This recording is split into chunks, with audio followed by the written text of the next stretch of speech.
બનાસકાંઠામાં ભારે વરસાદથી પાલનપુર અંબાજી રોડ જળમગ્ન થઈ ગયું છે।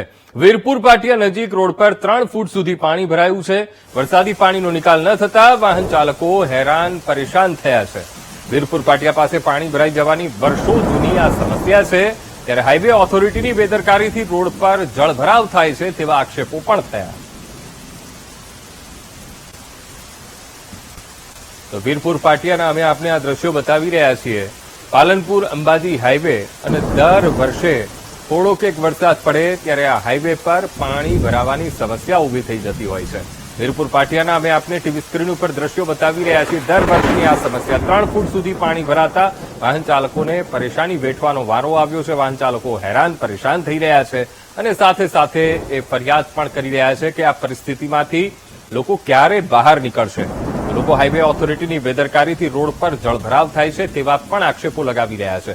આજ મુદ્દે સંવાદદાતા મુગજી ફોનલાઈન પર। મુગજી, બનાસકાંઠામાં ભારે વરસાદ, પાલનપુર અંબાજી રોડ જળમગ્ન, દર વર્ષની આ સમસ્યા છે। લોકોને આ સમસ્યામાંથી ક્યારે છુટકારો મળશે, આ સવાલ લોકોને સતાવી રહ્યો છે। મુગજી,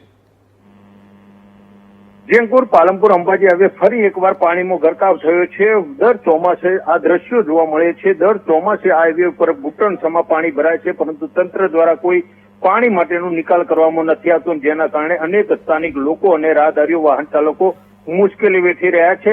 આજે પણ જે દ્રશ્યોમાં દેખાઈ રહ્યા છે, અહીંયા પાલનપુરથી અંબાજીને જોડતા જે મુખ્ય માર્ગ છે, મુખ્ય જે હાઈવે છે, તેના ઉપર ઘૂંટણસમાં પાણી ભરાયા છે। અનેક નાના ચાલકો, વાહન ચાલકો છે, તેમના વાહનો બંધ પડી રહ્યા છે।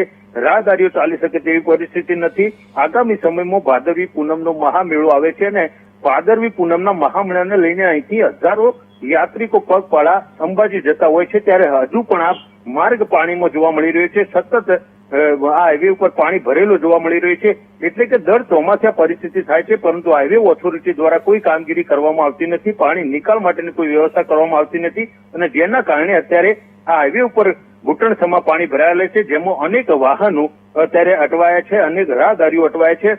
તંત્રને અનેકવાર રજૂઆતો કરાઈ છે, પરંતુ કોઈ પાણી નિકાલ માટેની વ્યવસ્થા કરવાઈ નથી। ત્યારે અત્યારે લોકો માંગ કરી રહ્યા છે કે તાત્કાલિક ધોરણે પાણી નિકાલ માટેની વ્યવસ્થા કરવામાં આવે, નહીં તો આગામી સમયમાં ભાદરવી પૂનમનો મહામેળો આવે છે તો પગપાળા યાત્રીઓને ચાલવું પણ મુશ્કેલ બનશે।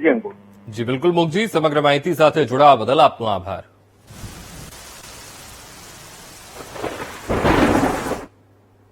બનાસકાંઠા જિલ્લામાં સવારથી ધોધમાર વરસાદ પડી રહ્યો છે અને પાલનપુરમાં પણ સતત વરસાદને કારણે મફતપુરા વિસ્તારના રોડ રસ્તાઓ પર વરસાદના પાણી ફરી વળ્યા છે। વરસાદી પાણી માર્ગો પર ભરાઈ જતા જનજીવન પ્રભાવિત થયું છે। લોકો ઘૂંટણસમાં પાણીમાંથી પસાર થવા મજબૂર બન્યા છે। તો નીચાણવાળા વિસ્તારોમાં ઠેર ઠેર પાણી ભરાય છે, તો કેટલાક લોકોના ઘરમાં પણ વરસાદી પાણી ઘૂસી આવ્યા છે। તો પાલનપુરના મફતપુરા વિસ્તારના અમે આપને આ દ્રશ્યો બતાવી રહ્યા છીએ। સામાન્ય વરસાદ જ્યારે થાય અને આ વિસ્તારમાં જળભરાવની સમસ્યા થતી હોય છે, દર વર્ષની આ સમસ્યા છે। આ વિસ્તારમાં તો કેટલાક ઘરો એવા છે કે જ્યાં પાણી ઘૂસી ગયા છે, ઘરવખરીને પણ નુકસાન થયું છે અને જનજીવન પ્રભાવિત થયું છે।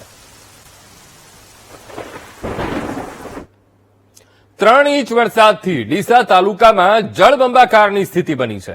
ભાઈવાડા ગામમાં પાણી ભરાઈ જતા લોકો હેરાન થયા છે। એક ગામથી બીજા ગામમાં જવા માટે ટ્રેક્ટરનો ઉપયોગ કરવો પડી રહ્યો છે। રોડ રસ્તામાં પાણી ફરી વળતા લોકોની સમસ્યા વધી છે।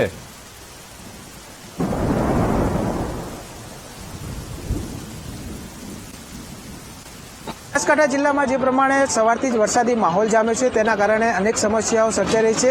ખાસ કરીને ડીસા તાલુકામાં જે વહેલી સવારે વરસાદ પડ્યો છે, તેના કારણે જે બાઈવાડા વિસ્તાર છે ત્યાં વરસાદી પાણી ગામમાં ભરાય છે અને તેના કારણે હાલમાં ભારે મુશ્કેલી સર્જાઈ છે। આપ દ્રશ્યોમાં જોઈ શકો છો કે અહીં શાળા આવેલી છે અને આ શાળાના જે બાળકો છે તે તમામ બાળકો અને ગામના લોકોને છે હાલમાં ટ્રેક્ટરમાં બેસાડી અને અન્ય ગામ તરફ લઈ જવામાં આવી રહ્યા છે। બીજી તરફ કહી શકાય કે દર વર્ષે આ જ પ્રમાણે પરિસ્થિતિ સર્જાય છે, કારણ કે જે પ્રમાણે પાણી ગામમાં ભરાય છે તેનો કોઈ જ નિકાલ ન હોવાના કારણે વારંવાર ચોમાસામાં આ જ રીતે વરસાદી પાણી ભરાઈ જાય છે અને જેના કારણે તમામ જે ગામના લોકો છે તે એક ગામથી બીજા ગામમાં જવા માટે પણ મુશ્કેલીનો સામનો કરવો પડે છે।